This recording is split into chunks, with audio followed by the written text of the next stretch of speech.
Hello, Patrick. As promised, brackets, sorry for the delay, close brackets,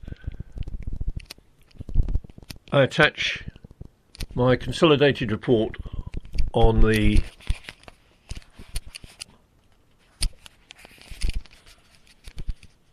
or rather notes on the building fabric condition of the CMFI Bambuti Health Clinic and the notes on the condition of the medical facilities there. Stop. I have to say that I was a bit disappointed in the quality of the report on the report by the students on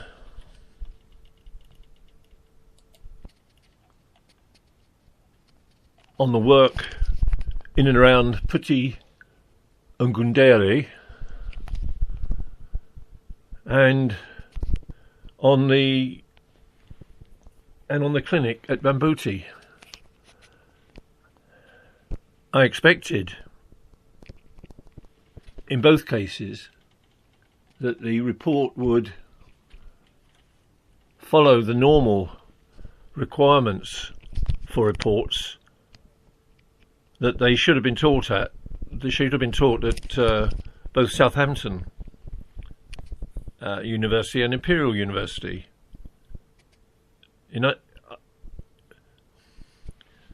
Stop.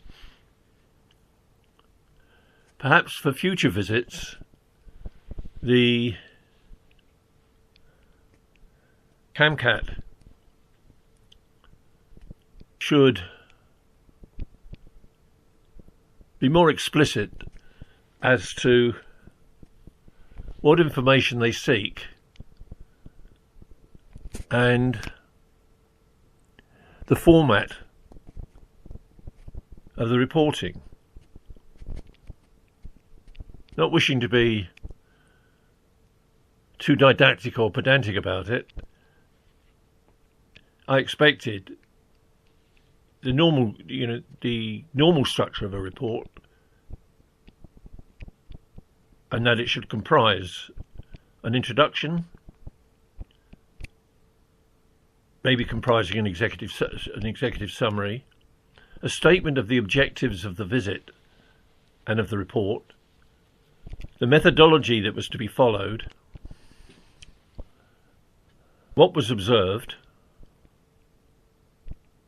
a discussion on how the observations satisfied the objectives and the methodology that was followed, the conclusions and recommendations for future action.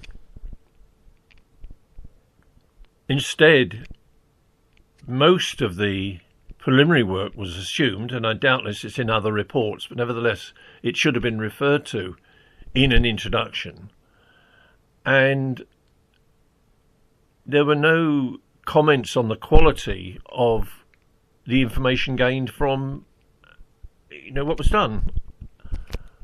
Stop. Martha, I think Martha mentioned to you that that this was meant to be a student-led exercise, and implied that neither you nor I should interfere too much with what was done. But to my mind, that's a little bit like expecting a child to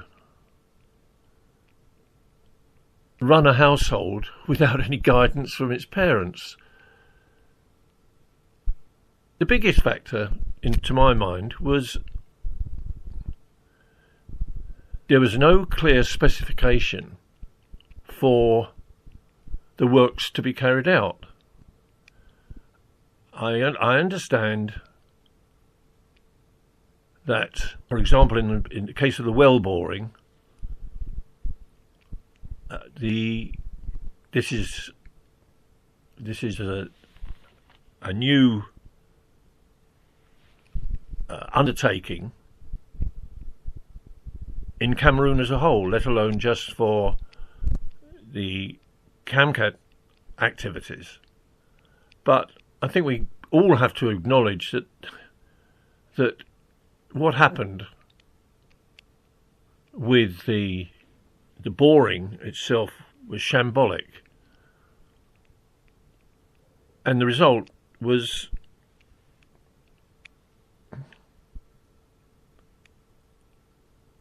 an inevitable consequence of a lack of specification of maybe as a result of an inadequate site investigation, but a lack of a proper specification of the equipment that was to be used, the method of payment. Even in the UK, where contractors are reasonably trustworthy, it wouldn't be contemplated that money would be handed over before any work was commenced, or that before the method was agreed, the work was commenced. And ideally, to maintain a positive cash flow on the behalf of the client, for work done and work paid for.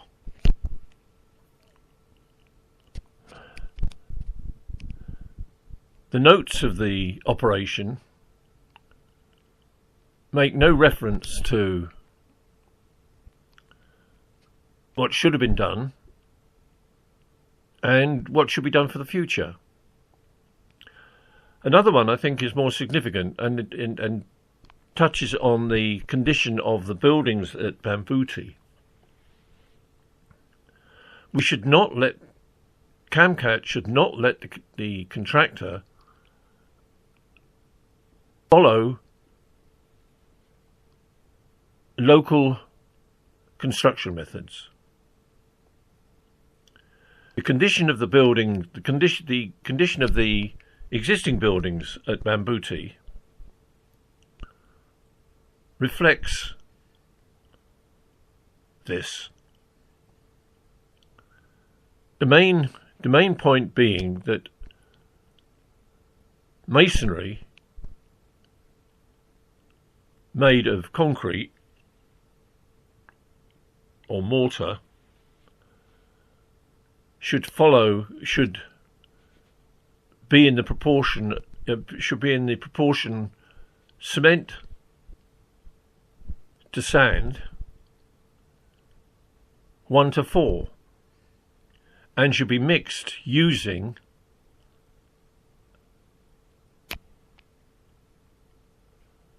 boxes of dimensions to suit the required proportions. And this serves to maintain the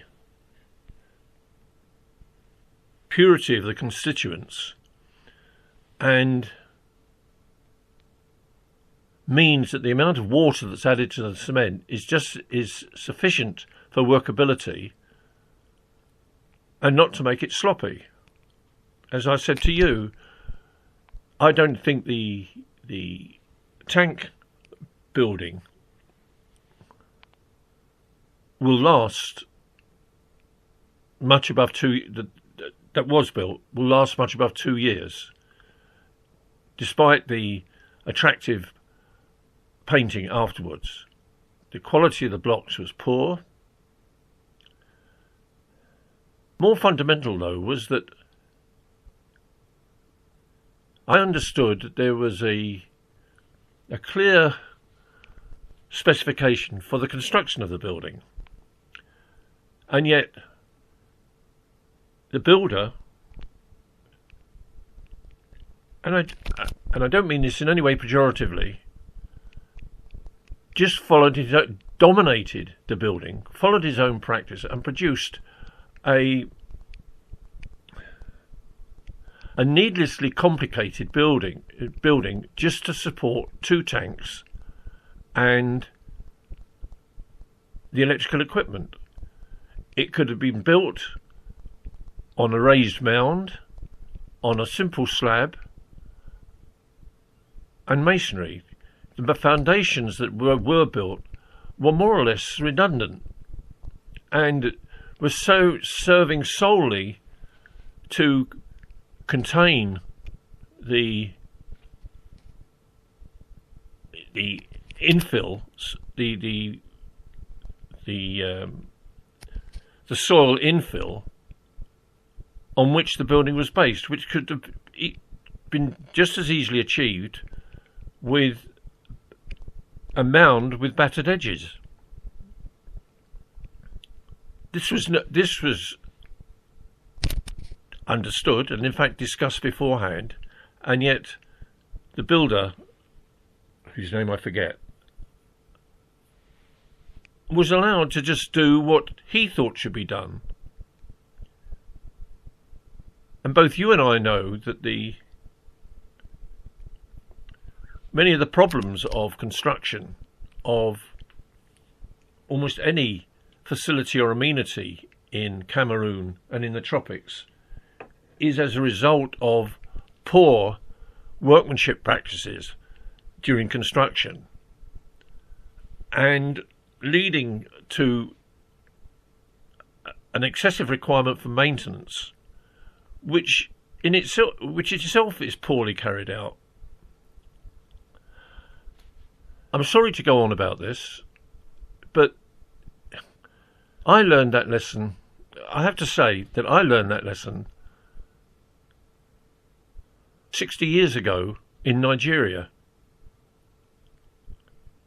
And most of my work was involved in trying to persuade the contractors or builders to use more cement and less water, and to keep it clean, and to keep the constituents clean. Another thing which is more to do with site husbandry than anything is setting down, to begin with, an area for the contractor's exclusive use that's fenced in and lockable, so that equipment, both for temporary works and permanent work, plant and equipment for temporary and permanent works, can be left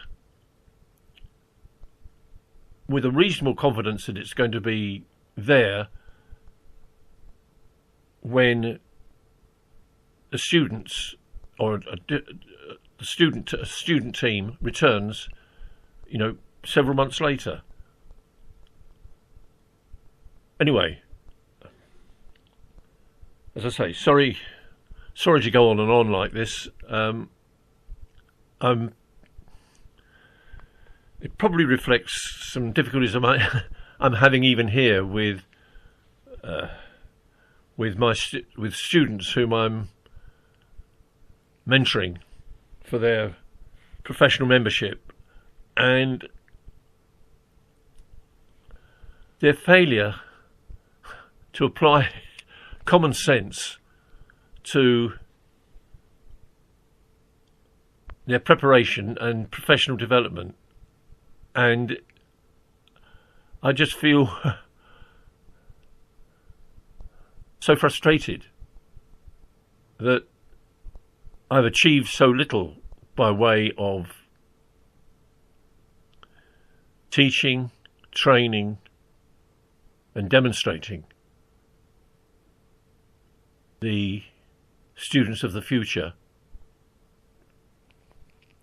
If you want me, feel free to, if you feel it's appropriate, feel free to pass this on to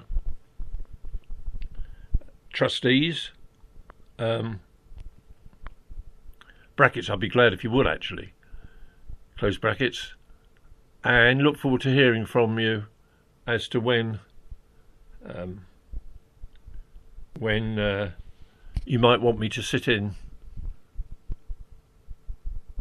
or even participate in a meeting